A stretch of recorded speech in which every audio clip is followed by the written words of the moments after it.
Good afternoon, everyone. Welcome to the seminar, Managing Speed in Low and Middle Income Countries. My name is Connie Ho. I'm a faculty member in the International Health Department. I work with the International Injury Research Unit and will be serving as your moderator for today. So we at the International Injury Research Unit are delighted and excited to host this seminar to kickstart the UN Global Road Safety Week. So this week spans from today, May 8th to May 17th. And the focus of this year is on the risk factor speed. So you may be wondering, why speed? Well, our speakers today will tell you a little bit more about that. So without further ado, I'm going to introduce our first speaker who will provide the introduction to today's seminar. So Dr. Abdul Bachani. Dr. Bachani is an assistant professor in the International Health Department, Health Systems Program. He's also an associate director for the International Injury Research Unit. At the unit, he coordinates the efforts to train other public health professionals and scholars to build the capacity for injury and disability research in low and middle income countries. So let's welcome Dr. Bachani.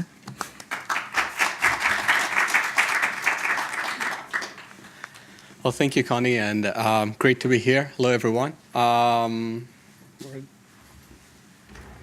up the slides.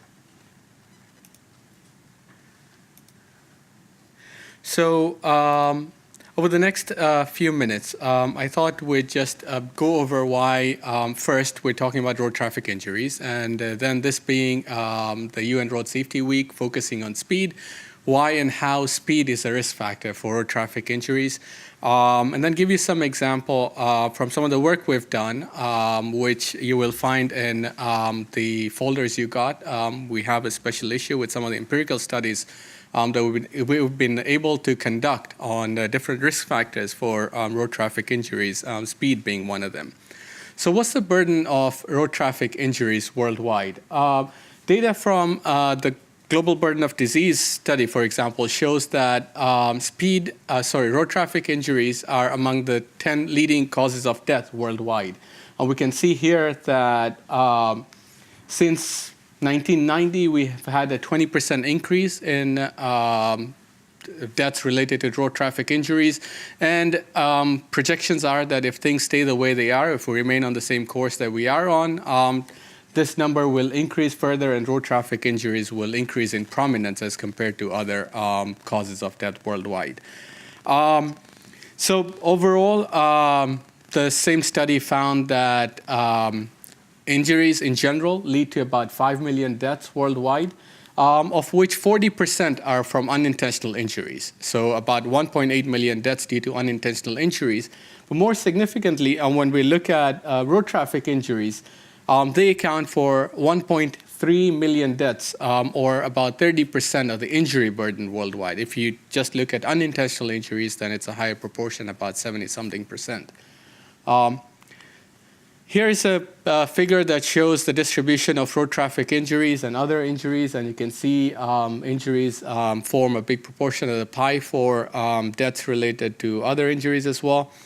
And one significant issue that I wanted to highlight here right now is that while low and middle income countries have only about 54% of the world's registered vehicles, they suffer 90% of the world's road traffic deaths. And road traffic death rates actually in low and middle income countries are more than twice as high as in high income countries.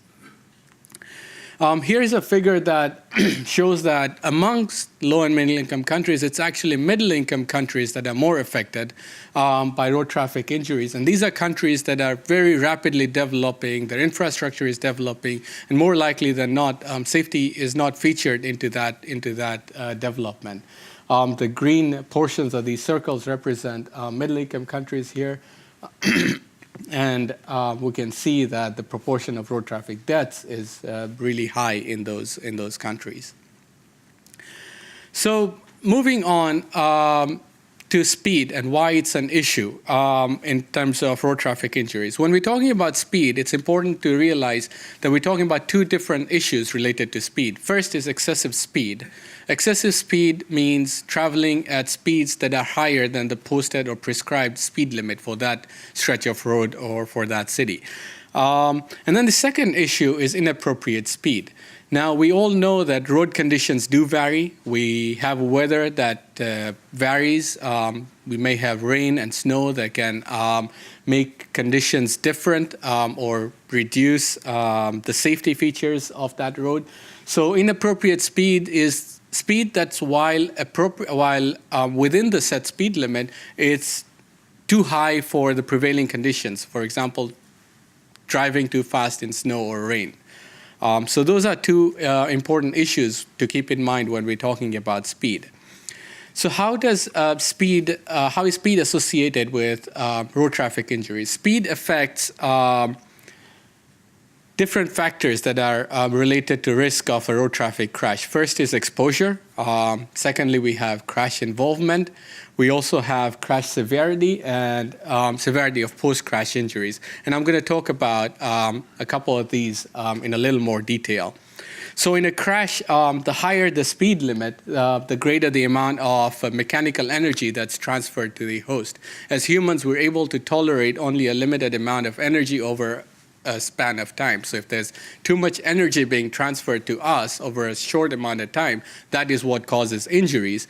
And so what speed does is at higher speeds, there's a higher amount of energy transferred in even lower amount of time, and that increases the severity or of injuries. So what do we mean by involvement of speed for crashes? So speed increases the likelihood of crashes. So when vehicles are traveling at higher speeds, the distance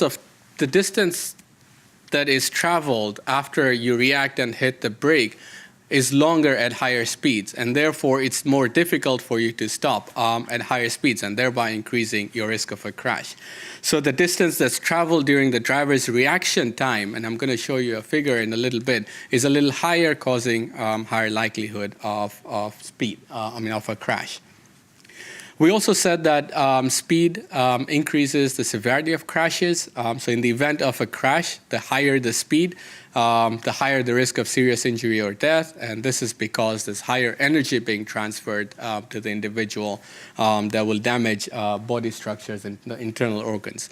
And this becomes especially an issue when we're talking about vulnerable road users, so pedestrians, motorcyclists, and bicyclists, for example. And here's a figure that shows different stopping distances at varying levels of speed. And so here we can see that the higher the speed, the longer the stopping distance, and the more the energy that's being transferred. And this takes into account a reaction time of about 1 second for the driver. So when the driver decides to stop versus hits the brake pedal, and how long then it takes for the vehicle to stop. So what do we know about speed in low and middle income countries? What I'm going to present to you is an example from Kenya, where we did an empirical observational study to understand the prevalence of speed, different risk factors associated with speed.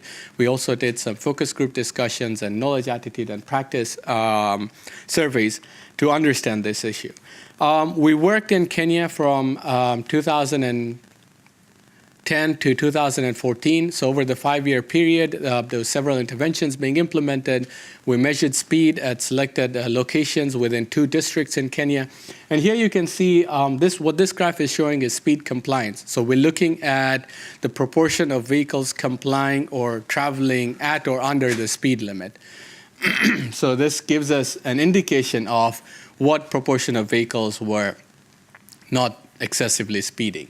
And we used compliance as a measure for presenting this work because we wanted to show a positive effect of complying with speed regulations. You will notice several dips and peaks. This is all related also, this is round by round measurement, but those other significant activities, for example, in 2013, there was a national election going on in Kenya, and efforts for enforcing a speed legislation were impacted, and that led to a dip. And as you hopefully will hear in the next presentation, the different approaches to ensuring speed compliance. One of them is enforcement. So we also looked at, out of all the vehicles that were speeding, what amount over the speed limit were they traveling? And over the 5 years that we measured this, we saw that vehicles were, with the interventions that were being implemented, excessive speeding was going down as well. So excessive speeding, the orange part of this graph is those vehicles traveling at greater than or equal to 30 kilometers per hour over the speed limit. We were also able to look at what types of vehicles were most responsible for speeding, and we noticed, while this is a very busy graph with many lines, light trucks, buses, and matatus were the least compliant to speed limits. These are larger vehicles, and would impact mostly the vulnerable road users or people with or on smaller vehicles or pedestrians on the road more than others.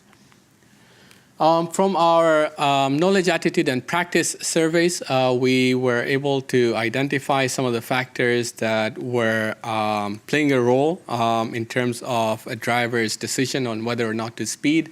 And we can see here that this decision was dependent on traffic. Obviously, if there's too much traffic or if there's congestion, you won't be able to speed. But if there wasn't any congestion, then folks were more likely to speed. Following the signs was an important factor as well, and one of the things we found that there weren't speed limits posted regularly on roads. Depending on whether a person was in a hurry or not, plays a factor as well there. From our focus group discussions, we found that some of the categories we picked up in our observational studies were also cited as those that were more responsible for speeding. So we had matatu drivers, for example, private vehicles, as well as bodabodas. Bodabodas are motorcycle taxis that are often used as means of transport in those districts. And perceived reasons for speeding is one of the reasons that was cited for speeding that was really interesting was, I mentioned matatus. Matatus are these 14-passenger public taxis that are privately owned. So the driver, the way they operate is that the driver has a set target to achieve in a certain day of revenue. And anything that he or she makes over that is his to keep. So they wanted to make as many trips as possible. And that was one of the reasons that was cited for speeding in Kenya as well. So this is just one example of some of the work that we've been doing on speeding and how speed is an issue in low and middle income countries. As I said, the special issue that we've been able to produce has a lot of this empirical data from many different low and middle income countries on different issues, including speed, that are risk factors for road safety as well as road safety outcomes. With that, I thank you.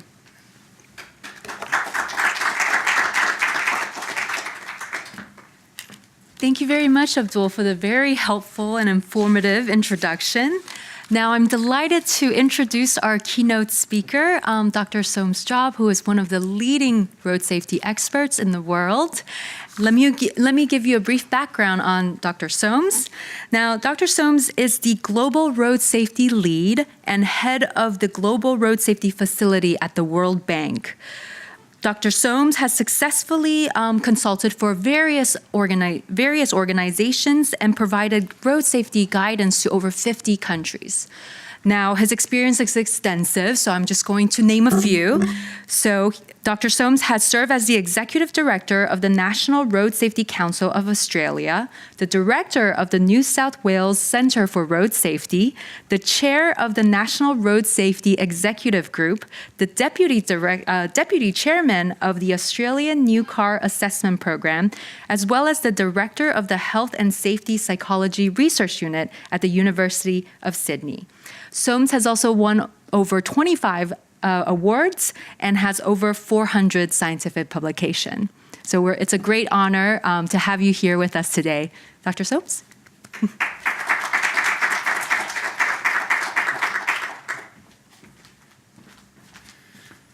Hi everyone, and thank you for inviting me, and thank you for that very generous introduction, Connie.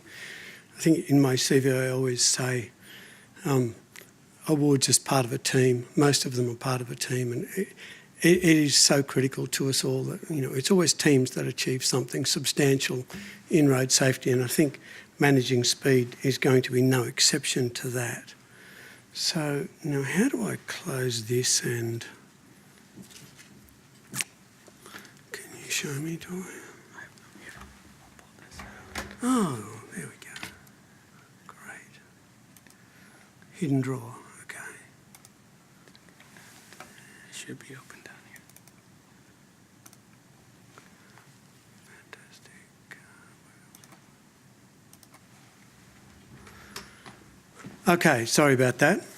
And Abdul, thank you for the introduction. I thought you touched on something which really becomes critical to where our opportunities lie for managing speed in low and middle income countries, in that this difference between identifying a speeding problem as being inappropriate speed or identifying a speeding problem as being excessive speed, which police will always define as being above the speed limit, becomes really critical.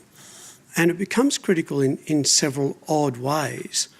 First, because police massively underestimate the role of speeding in crashes.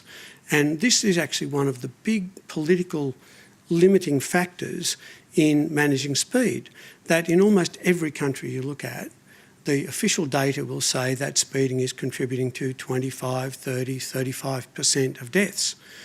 But actually, I'll guarantee in nearly all the countries I've worked in, it's well over half the deaths, even though the police might say it's 25%. And why is that the case? Certainly one of the reasons is that the focus of police is not research. So this isn't a critique of police, this is legitimately their role. The focus of police is the law. Has someone broken the law? Can I prove someone broke the law? Can I prove someone who's currently still alive after the crash broke the law and I should lay charges? So identifying someone as speeding for police is a matter of, do I have sufficient evidence to lay a charge? Not, do I suspect they were speeding? And that's a very different criterion from what might interest us more as researchers and managers of the problem. The other thing which it really brought to light for me, you commenting on this, was the way these data are used politically. Because I've very often been in the situation of arguing to a premier, the equivalent of a governor of a state, or a chief minister of a country, etc., that they desperately need to lower speed limits on this road or that road, etc. And they'll say, but none of the crashes are identified as speeding crashes, so it's not a speeding problem. I say, well, that's actually the proof that the speed limit's too high. If you've got a lot of people dying, but no one has to drive above the speed limit to kill them, that proves the speed limit is too high. But people actually treat the numbers the other way round because they don't appreciate the meaning of excessive speed. And police very rarely actually nominate inappropriate speed unless it's snowing or raining. But sometimes the speed's inappropriate because the speed limit's inappropriate.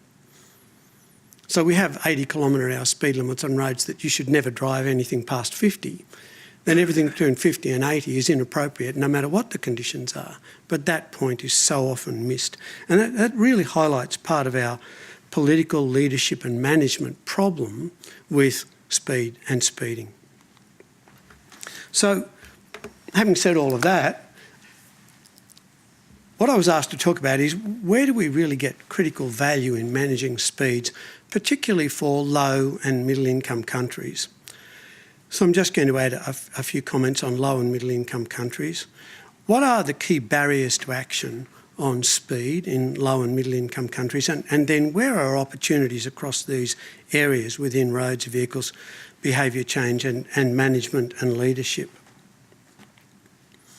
So Abdul's already outlined this in very clear terms, but if we look at fatality rates per 100,000 people, then the substantially worst fatality rates are in the low-income countries, followed by the middle-income countries, And then the high-income countries are doing considerably better.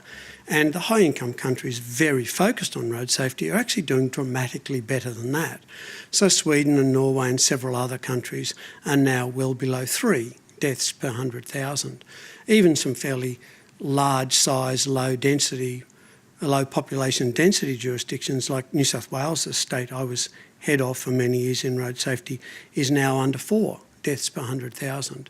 So even that is really, that 9.3 for high income countries is very much an overestimate of what is already clearly achievable in road safety. I think I've argued, till I'm blue in the face almost, that speed management is really the only feasible solution left to us within what is left of the decade to go anywhere near meeting the UN SDG target or the original UN Decade of Road Safety Action target of halving deaths, defined in terms of halving from what it would have been with an increase versus halving in an absolute sense. So they're two quite different targets. Either of them are a deep challenge to us at this point in the decade. And there are many reasons for believing that this is the only feasible solution. First of all, I think we will actually get a lot less argument across countries for the simple reason that the laws of physics apply. And speed, the consequence of speed is a matter of the laws of physics. And bear in mind that the impact is the square of the speed. So the force going into a crash is mass times speed squared. So speed is a profoundly important factor in this. And substantial reductions in speed are possible with very limited budgets, unlike most of the other things we attempt to do which will give us sustainable change in road safety. Because this is one of the core problems for the countries that we work in, the low and middle income countries, is very limited budgets at their disposal to do the things that need to be done. Substantial reductions in speed and the capture of those benefits are really barely, I think, feasible within the time frame. So if we said, OK, I'm going to massively improve the star rating of roads, and we looked at, suppose we did that in all of the World Bank projects and all of the other multilateral development bank projects, we might touch 1% of the roads, 2% of the roads in low and middle income countries. And it would take us a decade or two to do it. So we're not going to get there through those kinds of normal approaches. Behaviour change is a very long and arduous process, especially with the challenges of corruption, etc., that we know a lot of the countries we have as our targets face. And vehicles are very little in the control of these countries, and so this really leaves speed as a high point, as the fast opportunity, because in many ways we will get gains just by changing speed limit signs, a relatively inexpensive opportunity. And I think we should really focus on that as the point here, that people will say, well, people aren't obeying the speed limit now. What is the point of lowering the speed limit? And they're right. Most speed limits aren't obeyed, no matter what they are. But what we know, where we've got good data, is that people don't just ignore speed limits. They don't obey them, but they don't ignore them. They tend to drive to the speed limit plus a fudge factor. So if you lower the speed limit, you still lower speeds. Now, when I was head of road safety in New South Wales, we had speed surveys in, I think, about 150 locations across every speed limit. So we knew what the mean speed was, we knew what the 85th percentile speed was in a 40 kilometre hour zone, a 50 kilometre hour zone, a 60, etc. And we could show that if you change the speed limit, you still get about a 10k benefit. In some places, you actually get more. So, for example, the 85th percentile speed in New South Wales in a 100 kilometre hour zone is 107. So 15% of the population are exceeding the speed limit by more than 7 kilometres an hour. The 85th percentile speed in a 90 kilometre an hour speed limit is 96. So by lowering the speed limit 10k, you actually get 11k benefit. In other places, it'll only be 8k. But the point is you still get a benefit, a very substantial benefit, which will average out at about 10k an hour, even though it's not the 10 you think you're getting. You're going from 107 to 96 instead of from 100 to 90, you still get the benefit. So speed limits are one of the major, cheap, fast solutions.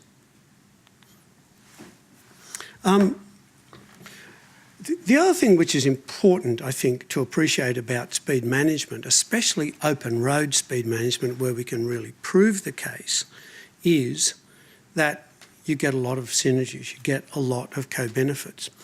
One of the major issues we're facing in the world right now, which has actually much more political will behind it than road safety, is climate change. COP21 was a huge success for getting a huge number of countries and companies to sign up to commitments to address climate change. COP22 reaffirmed that, and we saw the start of performance indicator pressure on countries in COP22. So one of the ways we can improve climate change is simply by managing speeds.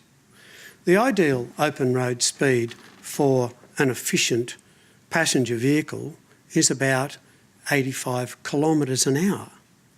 But the average speed on open roads is 100, 110, 120 in speed limits around this country and indeed most countries. So the speed limits we are setting are actually not just dangerous, they're also ineffective for climate change. If you go to heavier vehicles, it's even lower. It's about 5 kilometres an hour lower for ideal fuel efficiency and for minimising fossil fuel use, for minimising air pollution, for minimising noise pollution, etc. You get all of these benefits by reducing speeds, in addition to huge safety benefits. Now, we're probably all pretty aware of Nielsen's curve, which basically shows that for each kilometre an hour of speed limit reduction or speed reduction you get around a 4% reduction in fatalities. And that is surprisingly applicable across a large range of speeds. Though I think it changes slightly in heavy urban environments, which subsequent studies have revealed. However, it really points to a huge benefit in reducing speeds. So if we reduce speeds by 10 kilometres an hour, we get about a 20% reduction in deaths. The amount of money we would have to spend to get a 20% reduction in deaths in other ways is gigantic. This is cheap and fast, if we have the political will to do it. One other co-benefit, which is not so obvious in reducing speeds, especially in the urban environment, is the increase in inclusion and the increase in equity we achieve. Because increasing speeds in urban environments actually creates more inequity in low and middle income countries. What we're doing by increasing vehicle speeds is increasing the benefit to people who can afford a car, the already wealthy in these countries. And we are creating greater exclusion, greater risk, and less equity of access for everyone who can't afford a car and has to now cross fast-moving traffic roads as a pedestrian. So we're actually decreasing equity as we increase urban speeds. So there are a lot of co-benefits to be captured with this process. The one which I really want to point out that everyone misses is also we will reduce, at a lot of speed levels, we will actually reduce congestion because of this graph. Now, if you think about what most politicians and what most leaders of any city or any country believe is the way to reduce congestion is increase speeds. And that's actually completely false. The pink line shows the theoretical curve which should relate speed to the number of vehicles you get past a given point or traffic flow. And as you'd expect, if you think about how you're taught to drive, it will turn around at a particular point. And let me outline to you how I was taught to pick speed for the vehicle in front if it was not free-moving traffic. If you're driving at 40 or 50 kilometres an hour, then you need 2 seconds headway to the vehicle in front of you. So you pick the point, the pole they go past, and you count 1,000, 2,000. If you reach that point before you get to the end of 2,000, you're too close to the vehicle in front. When you get to 80 or 90 kilometres an hour, you need 3 seconds. Once you go past that, you need a bit more than 3 seconds. But as a rule of thumb, use 2 and 3. Now, the default consequence of that is if everyone does that, at 40 kilometres an hour, you're getting a vehicle through an intersection every 2 seconds. At 80 kilometres an hour, you're getting a vehicle through an intersection every 3 seconds because you're counting 3 seconds to the vehicle in front. So simply having a larger headway means at higher speeds you get less vehicles past a given point. And then the blue dots actually show empirical studies at thousands and thousands of intersections, which, as you can see, actually match the curve very well. So that is actually what happens. As you increase speeds, you actually get less vehicles through, so you get more congestion. So we won't solve the congestion problem by reducing speeds or reducing speed limits. It's the opposite. So we have so much we know about it. Why is it that we're not doing more about it? And I think there are 5 or 6, I think, very clear barriers to good action in managing speeds. The first is victim blaming. Victim blaming still works very effectively for politicians and political leaders and government leaders, and the public sector will say, there's nothing I can do. I can't fix road crashes by fixing the roads until people become responsible for themselves. We get this classic victim blaming mentality, and it's generally sincerely believed. It's sincerely promoted, and I think it's, in a very jaundiced sense, it's strongly promoted by the media, who have a huge amount of their income coming from a car industry that sells cars through showing speed and rapid acceleration and the fun of driving a car which goes about twice as fast as is legal on almost any road in the world. So we have a huge challenge in terms of communications and getting rid of this victim blaming. That victim blaming also strongly promotes a behavioural focus. Well, if the people are the cause of the problem, we need to fix the people. And we've been on that scheme for about 60 years, since one of the vehicle manufacturers said the problem was the nut behind the wheel. But we haven't yet fixed it. And I think part of the consequence of that focus and the biggest consequence of that focus on that behavioural focus is that we actually, I believe, have the wrong pillars in a number of our own road safety action plans and global plans around the world, because they do not contain a specific speed management pillar, which I would advocate we need to have. And the consequence of not having it separated is if you say, well, where's speed management? So that's part of behaviour change.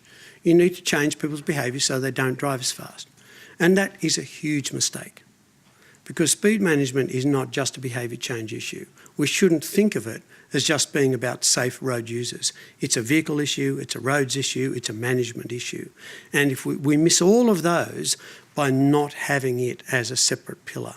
If we had a separate speed management pillar, we could draw out all of those action opportunities for managing speeds more effectively. There are also commonly seen challenges to the applicability of where most of our research is conducted, where we have very good data in high-income countries, and how applicable is that to low and middle-income countries. A number of countries I've worked in, and I think it's more common than that, have very old standards for design of their roads. And the consequence is that not only do they not have modern solutions, in many cases modern solutions are prohibited by the designs. Not just not there as an option, actually prohibited. So I've argued for people putting in particular kinds of barriers which we know will be the best, and they've said, I can't do that, it's illegal in this country to put in that barrier. So I think part of what we desperately need to do is modernise standards for road design, especially in countries where the standards aren't just directive but are actually prescriptive. And if it's not in the standard, you can't use it. And there are a lot of those countries. And then there is an uncertainty to the extent that the successes and failures we have really apply. not just the research, but really, okay, we succeeded with this. Will that work in my country? And I think people dramatically overestimate the uniqueness of their country, but it's still an issue we have to manage. And part of that applicability is because we see things like this. These are photos I've taken in various countries. You can probably guess, but this is Nepal and this is Ethiopia, I think it was, and India. I thought this one was amazing because you see this more and more in the subcontinent. This child's now playing with his toys. You see children actually driving around on the front of motorcycles doing their homework. You know, you live on that motorcycle and you live without a helmet on that motorcycle at dangerous speeds. And we see these kinds of things. So, you know, this is so different to what we'll see in Australia or the US or Europe, etc. Does anything we have there really apply? And I think the answer is, well, the laws of physics still apply, first. And second, the fact that we have these situations means we actually have more need to manage speed, not less need to manage speed, because there is so much more vulnerability to the consequences, that this just highlights more and more of the need rather than any exemption from the need. So what I thought I'd do was just talk through where are our opportunities within each of these arenas. I think within speed management and leadership, and I do try to emphasise that I think those are two distinct elements, even though they're often carried out by the same people, there are important opportunities for speed management. I think we do need greater appreciation of the need for measurement and monitoring. If we're not measuring, we're not going to manage. And we need greater appreciation of the need for interim targets, especially targets on these intervening indicators. Okay, we may not know how many people are dying in various countries, but it's fairly cheap to know how fast the traffic is going. And in fact, I really like the fact that the Johns Hopkins team here working on the Bloomberg program is showing that with some really nice work on very cheap ways to measure speeds. And I think it's a really nice model for what a lot of countries should be doing and setting interim targets. And actually, my belief is if we set good interim targets and we started managing them down, we would pretty much know what the death rate is, given we know so precisely the relationship between speed and deaths. We could actually measure deaths by measuring speed. So I think we would get a huge amount of politically powerful data out of that process. But I think we need strong leadership to push back on the naive and simplistic views that speed is not a problem and that for more speed all you need is more skill, and the kinds of things that we see commonly in the media and you can find on just about any blog in the world on this subject in any country. That's what people will be saying. And we need to manage that. And that takes better leadership. I think perhaps if you had the money and a little bit more time, the biggest single opportunity is actually in the roads. For the moment, for low and middle income countries, this is a great opportunity because there are many available solutions which will simply manage speed. You don't need to re-educate, you don't need to persuade, you don't need motivation problems, just put in speed humps. If you've got enough speed humps in, you can get people down to the speed you want. And you can design every speed hump with a different profile for a different speed and you can achieve it. Raised platform crossings are another fantastic way. They in effect operate as speed humps, yet they're easier for buses and things because you get a rise, then a flat piece, then a drop. You also get all these other benefits of making the crossing more prominent and making the people on it more visible because they're higher. Lane narrowings work very effectively. Don't narrow the whole road, just paint the lines narrower so you've got a wider shoulder and a narrower travel lane, and people try to stay within the lane and they slow down. Well demonstrated. Chicanes do the same thing. Roundabouts do the same thing and give you many other benefits. Gateway treatments at the entry to villages and towns do the same thing. But they should be backed up with speed humps and raised platform crossings through those villages. And we know that in many low and middle income countries where we build fast roads, people come into villages and townships and keep going at high speeds. And that is one of the biggest problems we have. And gateway treatments are a pretty cheap solution for addressing that. We also know that people want speed humps. I just grabbed this one, but I have several examples of it. This is the speed hump the village put in at the entry to their village because they were just sick of vehicles going through their village so fast. Yet many of the politicians in this same country would say to me, oh, people don't want speed humps, they just want to go through fast. Well, actually, no. The people living in those villages, watching their children being hit by fast-moving trucks and buses, put in their own speed humps. One of the main costs of the road agency in one of the poorer states of Brazil I worked in was going out, filling in the trenches that people dug in the road, where people, all these villages would just get their plough, dig a hole across the road and put a tree trunk in it because they could build a speed hump that way. And the road agency kept going out and fixing them. And I said, why don't you give them a speed hump and they'll stop digging up your road? It'll actually save you money as well as improving road safety. So there is a great desire for it in many parts of the community. Let me go back to roundabouts. It's not just any roundabout, it's a well-designed roundabout. So here's one, here's what it looks like on the ground. And this is actually in Senegal. Now, you can see it's very easy to drive dead straight through that. You can see on this Google Map image, you can drive straight through that roundabout. That's not a roundabout, that's a straightabout. The definition of a useful roundabout is you force the vehicles to deflect.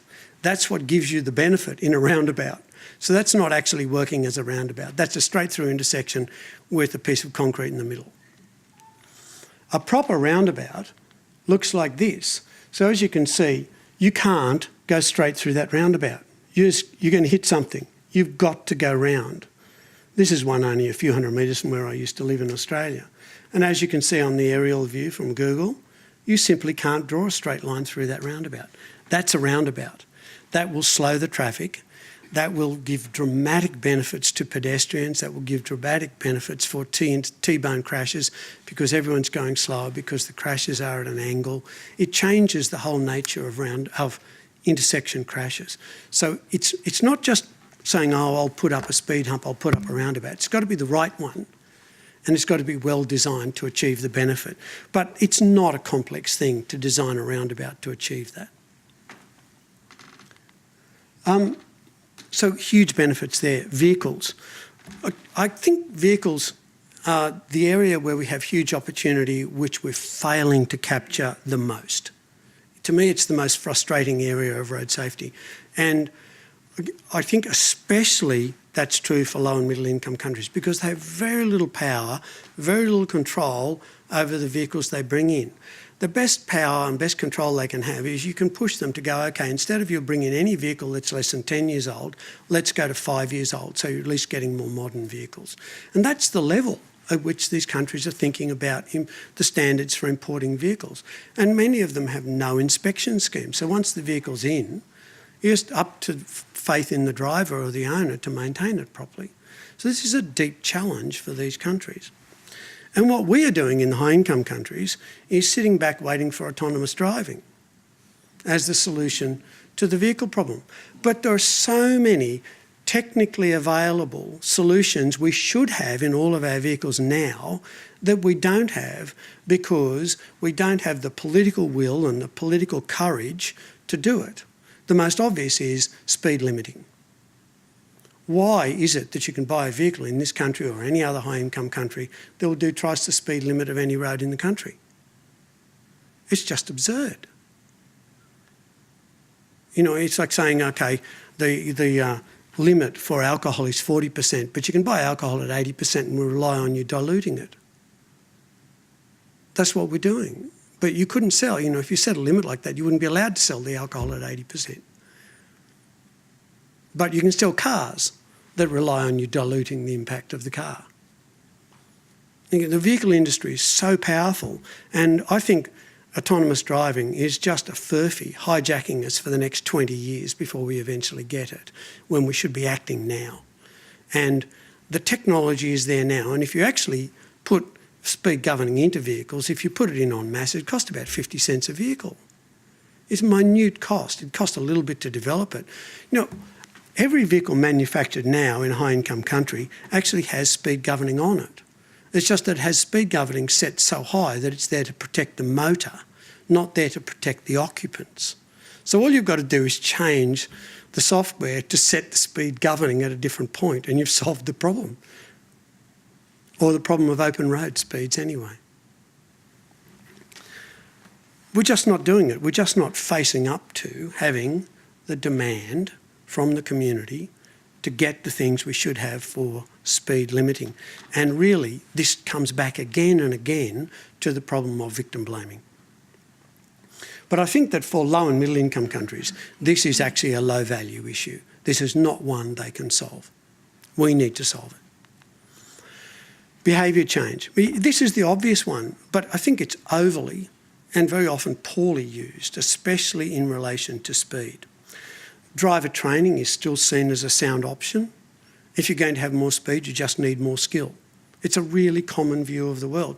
And many people will sincerely tell you in any country you visit, I'm very concerned about crashes. I've had all of my children do an advanced skill driving course. Oh, great. You probably made them more dangerous. But this is still a common view, and we need to get away from this. And it's certainly supported by personal experience. Almost everyone speeds, yet everyone who's alive hasn't killed themselves yet in a crash, so their skill level is proving to them that they are saving themselves and speed is safe if you're skilled. So we all have a personal experience that appears naively to support that view, even though the evidence definitively shows it to be wrong. Education and promotion alone are also pretty weak options. And that's because road safety is not a knowledge problem. Behaviour change in road safety is a motivation problem. Education solves knowledge problems. It doesn't solve motivation problems. Motivation problems are solved by changing the contingencies, for example, through effective enforcement. And by the way, if you think about, people say, but no, that can't be right. But it is a motivation problem. If you think about, for example, just the country we're standing in right now, most of the deaths are caused by lack of a helmet, lack of wearing a seatbelt, speeding, and drink driving. None of those are knowledge problems. They're not skill problems. They're all motivation problems. You've got to have enough motivation if you've been drinking to take a taxi home. It's a motivation problem. It's not a skill problem. Putting on a seatbelt is not a skill. It's a motivation. But there are still important opportunities within this sphere, even though we may not be using them well. And I think promotion of and with enforcement works well. Ideally, new information, double the number of police out there, double the target for speeding, halve the tolerance at which you enforce speeding. Any change, promote it heavily and will get big benefits. But that promotion really has to target the enforcement. For a lot of low and middle income countries, there are then corruption issues and there are very significant judicial system issues. So there are lots of countries within Latin America where if you get a fine, you can just ignore it until you have to deal with the motor agency again at some point. When you come to re-register your vehicle or come to get your driver's licence again, then they'll say, okay, it costs you this much to register your vehicle and you owe us this much in back fines. So you actually don't have to pay them. What you do then is simple solution, I won't register my vehicle anymore. And so what we're actually doing is incentivising unregistered vehicles and unlicensed drivers. And then once you have that and you change your address, you're unfindable to send the notice to anyway. So as an offender, you've solved all your problems. If you actually can't do it that way, in a lot of these countries, what they find is the value of the motorcycle for sale or purchase is less than the number of fines they have on it. So what you do is you throw the vehicle away and go and get another one. Or you sell the vehicle to some unsuspecting person and when they go to register it, they have to pay all your fines because the fines are associated with the vehicle, not the person. So the judicial systems aren't operating effectively to create deterrence. So, and it's actually not just a corruption issue. That's not corruption. That's actually the way the law is written. It's not someone's corrupting it. No one's paying a bribe to do this. It's just the way the law is written within the judicial system. So we need large changes to these things to get effective enforcement. Those opportunities exist. So in summary from all of that, I think these are our best options. We really need stronger leadership on this issue, and we need better management, monitoring and targets. I think that setting targets always creates the force to get management pushing for people to get those speeds down. If we say, OK, I'm going to get speeds down to the speed limit, 1% of people allowed above the speed limit, we would change the nature of the game. We'd say, OK, if you can't get enforcement to do it, get me a speed hump, get me something, and we would change it. More precise use of enforcement and promotion, and the combination of enforcement and promotion, I think, is powerful. But there are caveats on that. We need better judicial system. We need to manage things. By the way, I think in many ways that judicial system problem is larger than the corruption problem. Because, we always look at it, if we have a very strong standard for our country to say, well, anything that corruption is just wrecking the system. And to a certain extent that's true. But there's a brutal reality that says, OK, if I've got to pay the police 50% of the fine to avoid the fine, there's still a fine. It's only 50% of what the law says, but I'm still paying someone when I speed. So we shouldn't abandon hope because there's corruption. And it's a strange thing to say, but there is a certain value, admittedly greatly degraded, to actually still having to pay something. So we should be careful of how we manage that. We shouldn't abandon enforcement because of dramatic imperfections. And I think, if for really lasting change, road design is our most powerful opportunity. And I include in that speed limits. Lowering speed limits is simply a matter of road fixtures. You just go out and change the sign. There's nothing more required and the speed limit is lowered. Almost every country defines the speed limit as simply, on any piece of road, it's the last speed limit sign you passed. That's the speed limit. So you change the speed limit sign. You don't need to do anything else legislatively. You have changed the speed limit. It's a cheap, easy, fast and pretty effective solution. But with a little bit of design, as I was outlining with a few examples, we can achieve this often at no extra cost. It costs no extra to build an effective roundabout than to build an ineffective roundabout. Actually, in most cases, you'll work out it'll cost less because it costs less to put in a flower bed than it does to put in the deep feature required to maintain a road. So the less road surface you have and the more roundabout you have, the cheaper it is to build that intersection. So it's actually cheaper to build a good roundabout than it is to build a bad roundabout. So it's often not expensive. We've just got to know to do it. And I think those are really the best opportunities for low and middle income countries for more effective management of speed. And I thank you very much for your attention.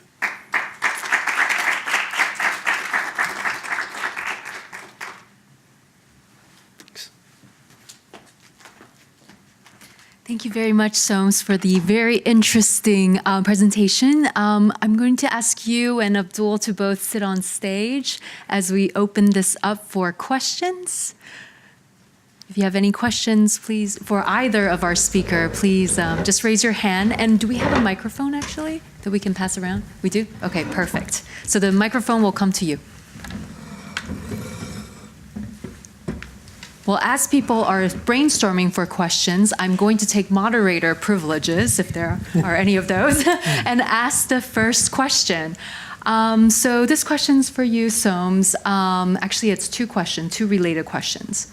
So we know that speed is a very important issue. We know that there are cost-effective interventions. And as you mentioned, in some communities, the communities actually want speed to be managed. So my first question is, why aren't political leaders prioritizing this issue? And my second related question is that I know you've worked with many governments. So what are some of the strategies that you've used to convince political leaders to do something about this? And I guess, what are some of the strategies that didn't work that you've used? Because it's good to know about successes as well as failure, right? So those are my 2 questions. Wow. Connie, they're 2 very good questions. Why are governments not doing it? Well, my experience of working with a lot of governments, including really non-democratic governments, is that I'm very happily and consistently met with people, even at the most senior levels, who are deeply concerned about their people, their country, and their economic situation. So it isn't that they're cynical or dismissive or uncaring, but it is, I think, that they're often not fully informed. So what they will commonly say to us when, I'm there as kind of a road safety person trying to persuade them to do more road safety as part of, say, a very large World Bank loan. They're taking hundreds of millions of dollars to improve a road. And we'll be saying, we'll put this roundabout here and we'll put this barrier here. And they'll say, no, I don't want any of that. If you take out all of that ancillary stuff, I can get another 50 kilometres of bitumen. And that's what they want. Because their immediate view is, I know that with more efficient travel across my country, I will improve the economy. I know that I will draw more traffic from country A through here to country B. I know that more people will spend money. I know they'll buy more petrol. I know that we will get more trade and my economy will improve. So it isn't that they're uncaring, it is that their focus is the economy. And they see the ultimate solution to road safety and everything else being becoming a high-income country. Because we present all these data saying, look, the high-income countries are at 9.3, the low-income are at over 24. I'm going to become a high-income country as fast as I possibly can, and that will solve the problem. So I think that to me, that's the most common problem, is that they perceive the other values vehemently and strongly.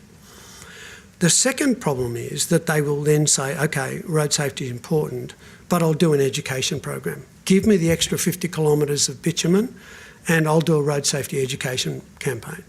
So it's partly that they just want more of that thing which they believe will improve the economy, and it's partly that they have faith in simple solutions and unsustainable solutions.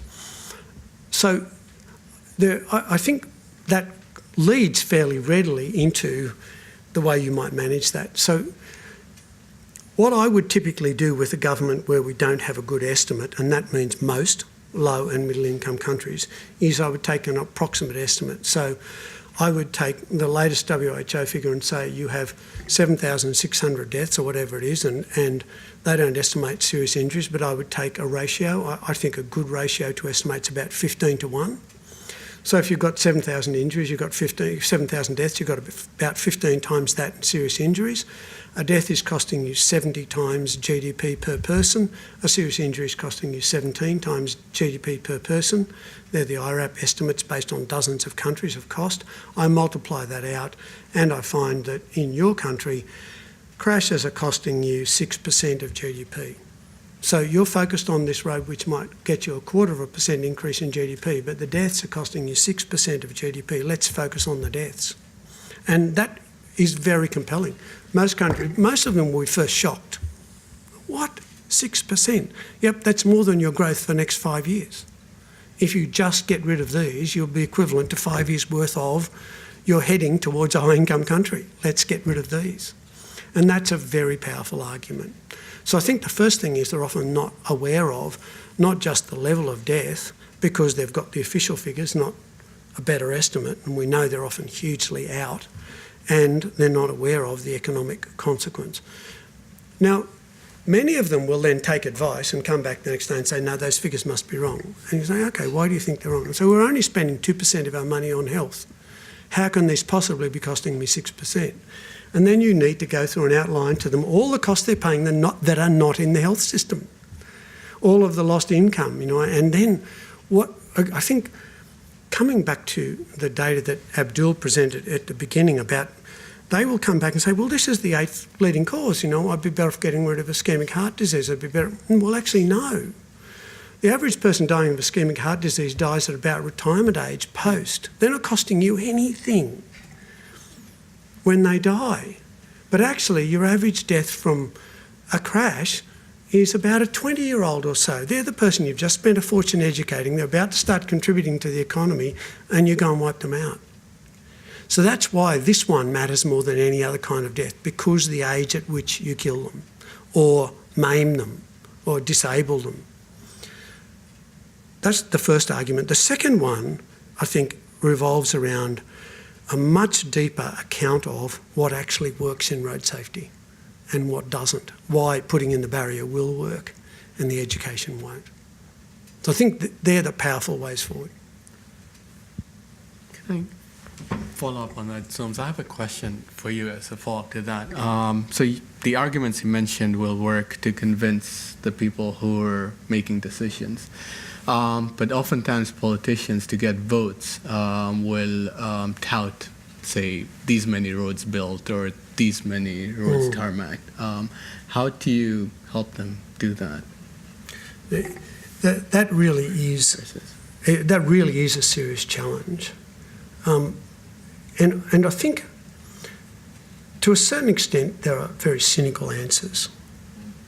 But sometimes the cynicism gets you somewhere. So ultimately, and I think, Abdul, you're right, that what they want is the publicity from the length of road, the publicity from these things, and whether it's got a barrier on it won't matter to the publicity. So adding the barrier at a cost of 3% or whatever it is just not on their radar. But you can put it on their radar with these arguments. But ultimately, if I'm working with politicians in a high-income country, then I would run three arguments. The first one would be, okay, if we're doing this 300 kilometres of road, we'll do from Smithtown to Jonesville, and we'll complete that and we'll have a great big ribbon cutting. Then we'll do from Jonesville to Wyethville, and we'll have another great big ribbon cutting. And then we'll do this, and we'll give you 6 ribbon cuttings. At that point, 6 ribbon cuttings matters a lot more than an extra 50K. So they want their photo in the paper and on the news on TV that night, cutting ribbon saying, here's another new safe road. And that is actually, and they're right, politically that's more important to them than the numbers. 2 years later, in an election, no one remembers how long the road was, but they might remember the image. So they want the image, and you can persuade them the image is a lot more important than the number, and they're right in believing that to be true. So there is a cynical way around that. But I think also it depends on the values. So, if I was talking to, a very left-wing government, then I would focus my concern around the fact of crashes and deaths targeting very severely the low income and the disadvantaged, economically disadvantaged people in the community, your voters. If I was talking to a strong right-wing government, I would target much more the overall economic costs and holding back the economy and thinking about how many companies have to do all of this replacement because someone's out for 4 months, because someone died. So I think you need to target where the power of the argument lies depending on the government. But I think it can be done, and I think both of those are legitimate values, and both are legitimate values we should be advocating for. Thank you very much. That's very helpful. Any questions? Yes. Oh, hold on. We need the microphone. Thank you. First, a question for Abdul. So, a very particular question. You mentioned large vehicle like a truck and bus are more likely to exceed the speed limit. I'm wondering, what's your thought on the reason? Because they are heavier due to their size, they are harder to stop. And that what we see in many countries, there are heavy vehicle are major cost of the crash and the injury and death in some part of the world. So I have some question for you. I have some question for Soames as well. So that is, first, could you distinguish? Usually we mean speed reduction. and you talk about speed management. So first, could you clarify whether they are the same? And then, so about speed reduction, I think in many, maybe in all of the low and middle income countries, the priority of the country usually to develop the economy. And the economy, so economic development usually means we better mobility of people and goods. So we want to deliver the people, we want to transport the people and goods at a faster rate. Now we want to speed up, not speed down. So could you explain, could you so give your thought on how to reconcile those two the conflicts? Thank you. Can I ask you to clarify what my question was? So what's the reason for that some larger vehicle more likely the reason to, behind larger vehicles speeding more. So we were able to identify some of the reasons. So some of the larger vehicles that were speeding were actually the public service vehicles, which are transporting passengers, or others that are transporting goods. What we found in our studies, for example, was that the vehicles transporting passengers had a target that they had to reach for a day, and whatever the driver made that was above that target was his or hers to keep. So it was in the interest of the driver to make as many trips to and fro as possible so as to increase revenue for him or herself. The other reason that's a little anecdotal wasn't, we didn't pick it up in some of our data, was that these vehicles are traveling on familiar routes, so enforcement for these specific types of vehicles, these drivers are very familiar on those roadways. They're familiar with the police officers who are enforcing speed or managing speed on those roadways. And so they have developed somewhat of a relationship, and that was one of the reasons, in Kenya at least. I'm not familiar with other reasons in other countries, but can speak to Kenya for that specific reason. Yeah, you've asked a couple of very interesting questions, but let me just add some support to exactly what Abdul's just said. I think that the larger vehicles are generally around the world less likely to be pulled over by police. If you're the police officer standing on the side of the road and you've got your little car, what are you going to pull over? You're going to pull over another little car, or you're going to pull over a 60-tonne truck? I mean, chase it down, take the risk. And I think it's no coincidence that the truck drivers also have dramatically lower seatbelt wearing rates for exactly the same reason. They're less likely to be enforced. So I think that is a very important reason and a huge problem. And I don't know what the data are in many of our low and middle income countries, because they're very difficult to get good data. But in Australia, the large trucks have about 20 times the fatal crash involvement per registered vehicle of a normal car. Now, about a little bit over half of that is explained by exposure. They just drive more. If you've got a great big $250,000 rig and a $100,000 trailer, you want that thing out on the road moving 24/7. So they do a lot more driving. But a lot of it is, and some of it is, they're just a lot more unforgiving object to hit. But some of it is they're speeding, they're drugged, they're tired, they're fudging their logbooks. So there's a lot going on there, and the enforcement process for them is challenging. Does speed management equal speed reduction? Yes, but I never say so. I think speed management is a much more palatable way to talk about reducing speeds. So I would always talk about speed management. We're trying to manage speeds down, but we're not trying to manage everyone's speed down. So the reason I don't say speed reduction is I don't want everyone to reduce speed. Some people are in locations with reasonable speed limits and obeying the speed limits. I'm not aiming to get their speeds down. So I wouldn't talk about speed reduction, because it's not pervasively speed reduction. It's reduction of certain speeds. So that's why I talk about speed management, because it's selective speed reduction. But I certainly don't adhere to the view that it's worth increasing the speeds of the lower speed vehicles in order to get homogeneous speeds.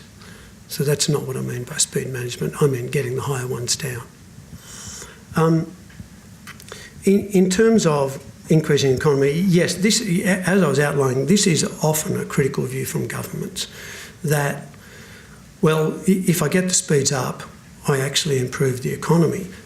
And if you look at the things that people, I should have actually brought a graph, but if you look at the things that people measure typically for the economy, they measure travel time savings and they measure operating costs of the vehicle for a company. Because when you start talking about the economy, they're focused on the cost for a company. And so what we're actually doing as vehicle speeds get up is we're cost shifting. So we're shifting the costs from the private vehicle owners, the trucking companies and the taxis and everyone else, to the public purse. But actually, as you graph, if you imagine, I'm going to draw a graph in the air, but if you imagine if I put speed along here and costs here, then as speeds go up, travel time costs go down, but crash costs go up, climate change costs go up, fuel costs go up, and if you combine all of those costs, what you find is the curve is a U-shape, and the ideal speed, economically ideal speed for a vehicle in a high-income country on an open road is about 90 kilometres an hour, not 100, 110, 120, the speed limits of most of our countries. And the economically ideal speed for a heavy vehicle is about 80 to 85 kilometres an hour. So none of our speed limits are actually the economically ideal speed, because if you set the economically ideal speed, what you find is the costs for the companies operating the trucks and the things go up, but the cost for the public purse goes down more. But the private company operators who will then put the public pressure on aren't interested in the public costs, they're interested in their costs. So their costs go up, but the net cost to the economy goes down when we reduce speeds. So actually it's false to think that by increasing speeds just continuously we improve the economy. We actually make the economy worse once we get past that tipping point. And that we know where the tipping point is for current economics. It's about 80, 85, 90, depending on the vehicle. Now, as fuel costs change and various other things change, that will change. But I think if we had effective price on carbon, it would reduce that. So if we really focused on managing the environmental issues as well as the safety issues, those economically ideal speeds would reduce again. So this is a very important change in our conversation, because what you've said excites all economists. You've said that the problem is an externality, and the firms don't internalize, and we motorists don't internalize the crash costs, let alone the carbon costs. But the crash costs have a market. It's called the insurance market. And what concerns me, you're seeing innovations in the insurance market where customers are asked to put a toggle in their machine, and it will track their speed and give them a discount. But this is just the start, right? We could offer a discount for a governor, a speed governor. We could offer discounts for the information about how fast motorists are going does not require a special device. The cell phone carriers know how fast I'm going right now. So there is a way to internalize those costs. I'm very worried that insurance companies actually don't care about making me internalize my costs. They love it, they can charge me a higher premium. There's not enough competition in the market, so they can just keep charging me a higher premium, and they won't find that giving me a lower premium for my lower speed is enough of an incentive to get that to happen. So at least the very first one, on the vehicle one, you raised the idea that a speed governor would lower the cost. So why can't an insurance company offer me a discount, offer a firm a discount for the governor? Why can't we work more? Because in economics, when you can internalize an externality, you make the externality go away in the market. David, it's an interesting way to see it. And I have two comments to make back to it. First, and most importantly, insurance isn't covering most of the externality. The insurance market is a price for a proportion of that externality. So, for example, on best estimates, death in Australia costs about 5.6 million. But an insurance company doesn't pay 5.6 million when you kill someone. So they're not paying for most of the externalities. So the market for insurance is a market for largely the less expensive crashes. It's not actually paying for most of the externality of the total cost of crashes. So I think that's the most important point, that this is a market for a proportion of the externality and not all of it. Second, I think that you're also right in saying that the incentives just aren't there. And I think that this brings into play several other odd kind of psychological factors in the way people price things. The most important one is time discounting. That, you know, if in a psychological experiment you say to someone, I'll give you $50 now, or come back in a week and I'll give you $70, well, the vast majority will take $50 now, even though, you know, the interest on that isn't anywhere near $20 in 2 weeks. So they're actually taking the cheaper one because they time discount the value, and that's part of the problem with insurance, that you time discount as a purchaser, you time discount the impact of it, and they know you do, so they're not actually providing a competitive market because it won't get them very far. People don't work on that. And if you look at insurance ads, I think they confirm that. Insurance ads, some of them are based on how much money you save, but most of them are based on, oh, I had a bad experience with that, I have good experience with them, I like the customer service. So they are playing so many other elements of the demand. I think that the market is, to a certain extent, really convoluted. But most importantly, it's not paying most of the externality of crash costs. Okay, let's take one last question. Okay. Last two questions. Yeah. Sorry. Thank you both for your remarks. My question is for Dr. Job. You mentioned that speed management is among the best sources of synergy when it comes to other items on the global agenda, and you mentioned climate change. And I was just curious what you thought of, you know, sort of the environment that we're living in now, where certain governments are expressing cynicism or, you know, skepticism around climate change and other topics. And I was just curious what you thought about that and what we can do to counter that. Gee, well, you know, I'm not an expert in climate change, so I don't have any basis for commenting more than anyone else on it. You know, it just looks to me to be something we should be addressing. And I suppose, you know, in some sense, I think we need to take more account of the cost of being wrong.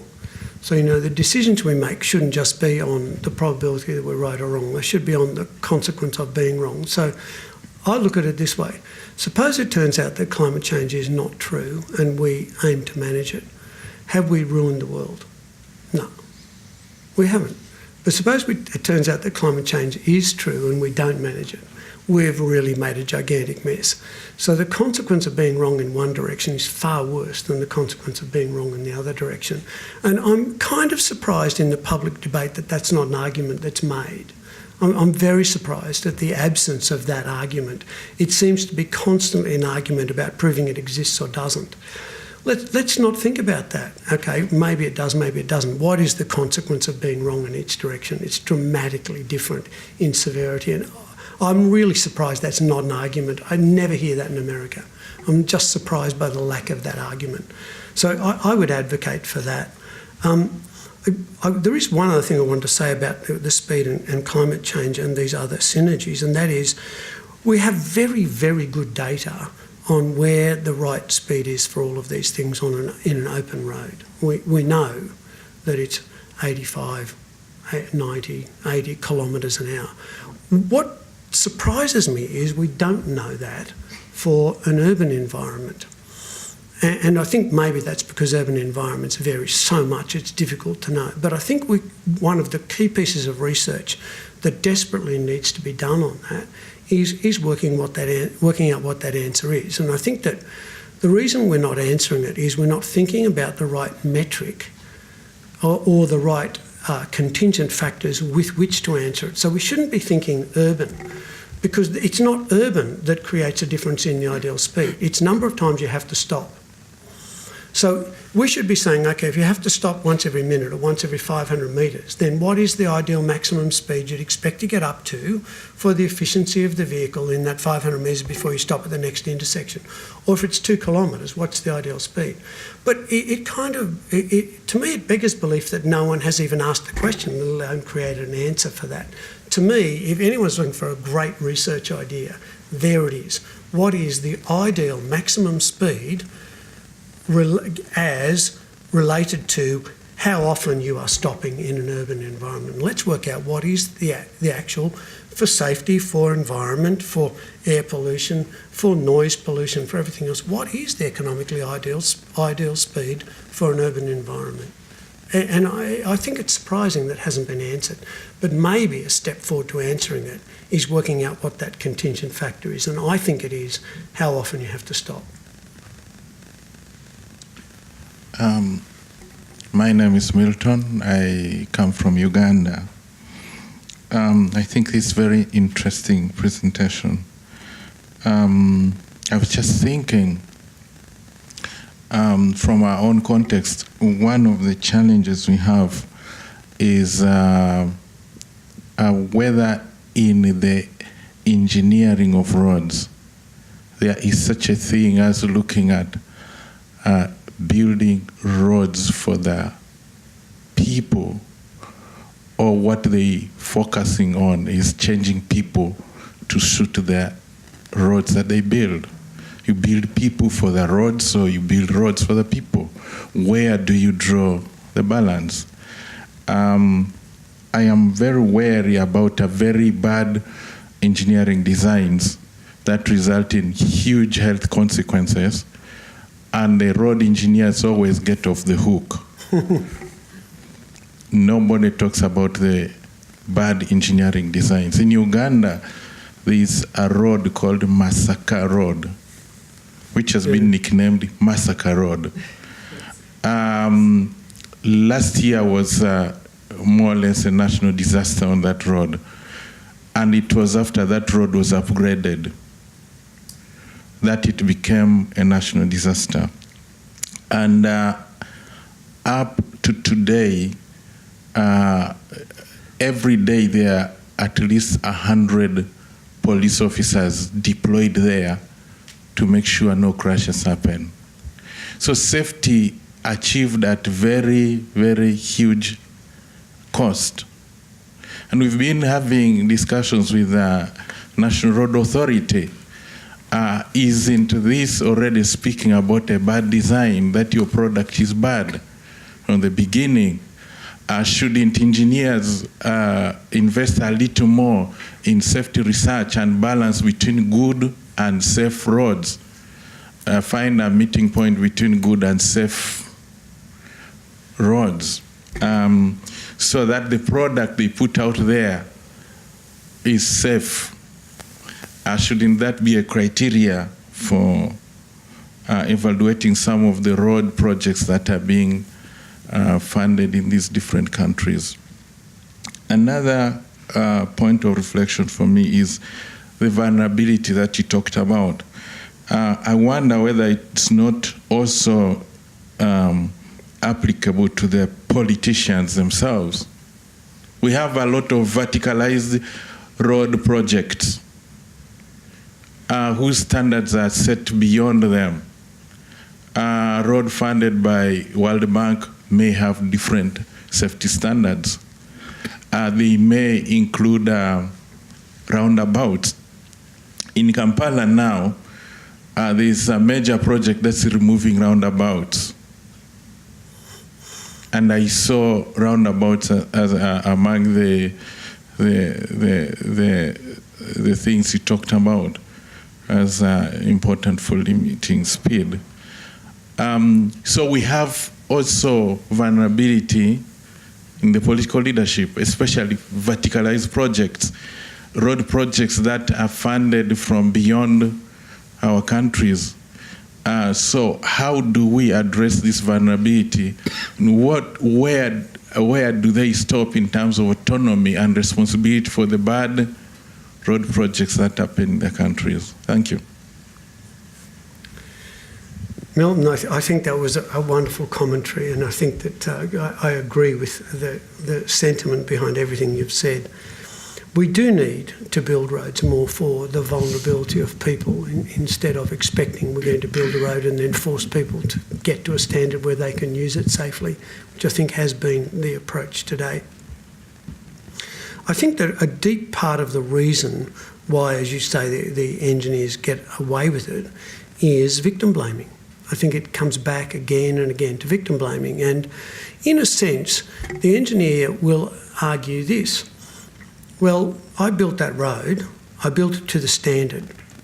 So don't blame me. I built it, first defence, I built it to the standard. And often they're right, they built it to the standard. There's something deeply wrong with the standard, is the first point. And people say, well, we've got good standards. Every country says we've got good standards. I say, well, you've got no deaths. Oh no, we've got lots of deaths. Then you haven't got good standards. To me, if you've got deaths, you haven't got good enough standards. In some ultimate sense, if you have the money, you should be spending the money to create a standard that stops people dying. However, having said that, I think that part of the solution is better standards, but part of it is that a lot of road agencies have, their primary role is I build roads, I maintain roads so people maintain mobility. Then I do have a road safety section. There's this little bolt-on piece on the side here called road safety. And if you actually get down and dirty and talk to lots of the engineers in those road agencies, they refer to the road safety section surprisingly commonly as the lines and signs people. So I go and I design a road and I build it, and then I go to the road safety people and say, go put some lines and signs on it so it's safe. That's their approach to safety. It's not deeply embedded within the design of the road. And that is a deep part of the failure. And one of the ways we got very big success in New South Wales when I was head of the road safety there was we did what we called road safety mainstreaming. So we mainstreamed road safety into the road design. So I was then on the board that reviewed every road project design before it went into a major infrastructure build. And if I said no, it couldn't go ahead. And so we just forced better and better design into it. That process took a great deal of political fighting, but we got it. And that's the kind of thing it needs. So partly it needs to be taking road safety away from being lines and signs that you add on after I've designed it, to being deeply embedded in the way I do the road from the beginning. The other thing about design is that it is insensitive to road use, which is stunning. So, I can be building a road in the desert with no one around it, and here's what I've got to do. Or I can be building it through the edge of town where all the schools are on this side and all the people live on this side. Exactly the same design passes. Why should that be the same design? It should be completely different. But the design standards don't ask a question like, are the people on one side and the school on the other? That's not a question in a design. So it misses lots of the risk by virtue of focusing only on the road. However, having said that, in my view, the solution is that mainstreaming. The solution is not, this is going to sound odd, but to my mind, the solution is not making engineers accountable. Because in countries where I've seen it accountable, you get a very jaundiced outcome. Because no court will hold them responsible for a death if they're not responsible for the crash. Now, so let me just clarify. What that means is no engineer will go to jail for not putting in a barrier. They'll go to jail for building a road that gave the driver the impression it was going to go left when it went right. So if it causes the mistake that causes the crash, they'll have a problem. But there is, in other words, what it doesn't create is an incentive to create passive safety, where when you've made a mistake, it stops you dying. That won't come into a legal view of the engineer's responsibility. And to my mind, that's actually the most important part of the safety of the design. So making engineers accountable creates a focus on constantly informing the driver, oh, there's a left turn coming up, there's a right turn coming up, slow down now. It creates a focus on helping the driver not make a mistake, but we know they're going to make mistakes. It doesn't create a focus on saving them when they make a mistake. So until legal systems get to a point where they are prepared to hold people accountable for failing that second task, I don't think we'll get good safety out of holding accountability on engineers. We get good safety out of embedding road safety into the design from the beginning.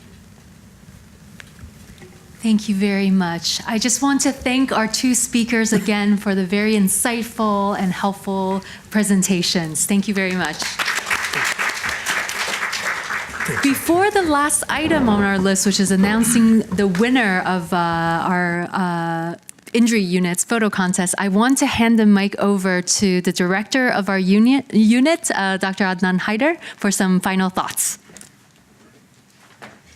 Thank you, Connie. Well, I just have a moment of reflection to say what a wonderful talk both of you have provided. Thanks, Abdul, for giving that introduction to both the topic as well as to the work that we are doing.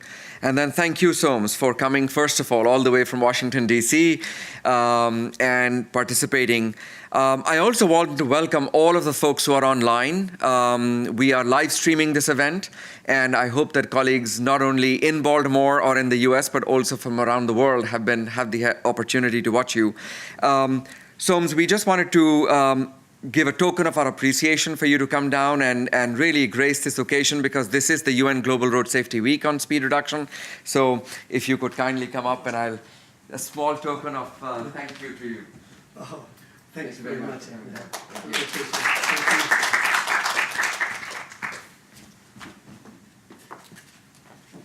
Thank you very much, Dr. Haider. So now we'd like to announce the winner of our unit's photo contest. So first of all, we want to thank everyone who submitted a photo. We received photos from around the world and from Hopkins, so that was very exciting. Our runner-up will be receiving a $100 gift certificate to Amazon, and this is from Iran, so congratulations. And our winner is from India, and our winner will be getting an Apple iPad as an award. So congratulations to both of these people who submitted photos, and we will be in touch with you with more information about the prizes. Thank you very much, and please join us in the gallery for the reception. Thank you.